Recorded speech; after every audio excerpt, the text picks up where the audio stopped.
sunny day on Thursday, the 1st of April 2021. You're watching Mozambique News with me, Maulia Mandaya. We will bring you to the most updated news from all around the world. Well, let's begin the news today.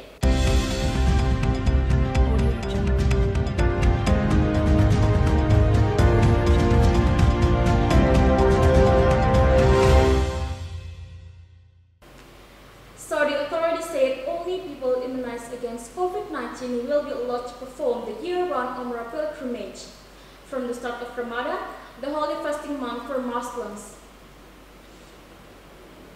The Hajj and Umrah minister said in a statement that 3 categories of people would be considered immunized: those who have received 2 doses of the vaccine, those administered a single dose at least 14 days prior, and people who have recovered from the infection. Only those people will be eligible for permits to perform Umrah, as well as to attend prayers in the Grand Mosque in the holy city of Mecca. The policy would effectively raise the operational capacity of the Grand Mosque during Ramadan, it said, adding that the condition also applies for entry into the private mosque in the holy city of Medina. The ministry said the policy started with Ramadan, which is due to begin later this month, but it was unclear how long it would last. The announcement comes after King Salman replaced the Hajj minister last month, less than a year after the kingdom hosted the smallest Hajj in modern history due to the pandemic. In late July last year, the kingdom hosted a dome-sized Hajj pilgrimage, one of the 5 pillars of Islam, and must for able-bodied Muslims at least once in their lifetime.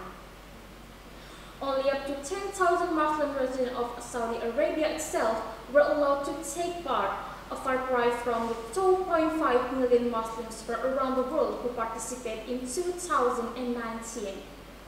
It is unclear how many pilgrims will be allowed for Hajj this year. According to the pro-government Okas newspaper, only vaccinated pilgrims will likely be permitted this year.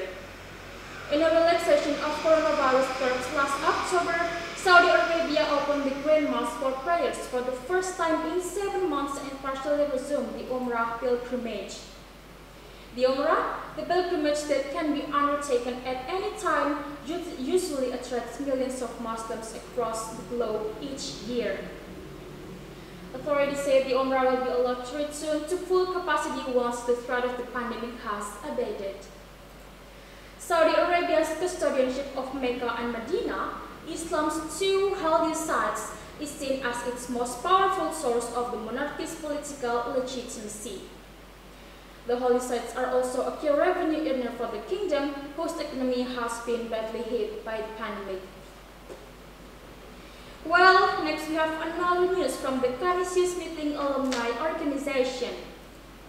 With COVID-19 infection showing no signs of abating more than a year since the global pandemic was declared, at least one community organization has joined the government in its nationwide bid to stop the spread of the virus. After joining the government vaccination rollout, regarding the elderly in late March to help administer doses to vaccine recipients, the Canisius Maintain Alumni Organization, AM64, last week stepped up its effort by kicking off a donation drive for blood plasma from recovered COVID-19 patients as an experimental treatment for the disease.